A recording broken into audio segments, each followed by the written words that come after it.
তো গাইস আজকে কি করে মাটন রান্না করতে হয় তোমাদেরকে দেখাবো। আর এই মাটনটা রান্না করছে আমার ছেলে। আর কি করে রান্না করছে অবশ্যই করে তোমাদের কাছে ছোট্ট ছোট্ট ভিডিওর মাধ্যমে আমি তুলে ধরতে চাই।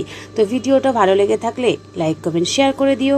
আর পরের ভিডিও দেখার জন্য আমার পাশে থেকো তোমরা। তো প্রথমে দিয়েছে তেলের ওপরে শুকনো লঙ্কার উপরে গোটা গরম মশলা, মানে ওর মধ্যে সব কিছু আছে, এলাচ থেকে শুরু করে দারচিনি থেকে শুরু করে লবঙ্গ ইত্যাদি সব কিছু দিয়ে ওটাকে প্রথমে লাল লাল করে ভেজে নিয়েছে। তারপরে হালকা গ্যাসের উপরেই করছে, যেহেতু বেশি জোরে গ্যাসটা দিলে পুড়ে যাবে। তো যাই হোক, হয়ে গেল ওইটা দেখানো। তো পরের ভিডিও নিয়ে আবার আসছি, পাশে থেকো তোমরা।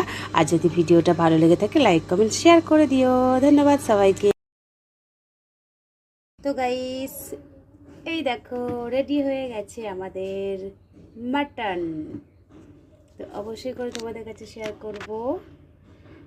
আজকে কিন্তু বন্ধুরা তোমরা একটু টাইম নিয়ে দেখো, কি আর করা যাবে, ছোটো ছোটো করে ভিডিও করে পোস্ট করছি। তো আশা করি আমার বন্ধুরা আমার পাশে আছে। তো ভিডিওটা ভালো লেগে থাকলে অনেক অনেক করে লাইক কমেন্ট শেয়ার করে দিও। আর যদি কারুর এইভাবে রান্না করতে ইচ্ছা জাগে বা কারোর আমার রান্নাটা পছন্দ হয়ে থাকে, তো অবশ্যই কমেন্টের মাধ্যমে আমাকে জানাবে। আমি অবশ্যই ডিটেলসে তোমাদেরকে বলে দেবো কীভাবে রান্নাটা করেছি।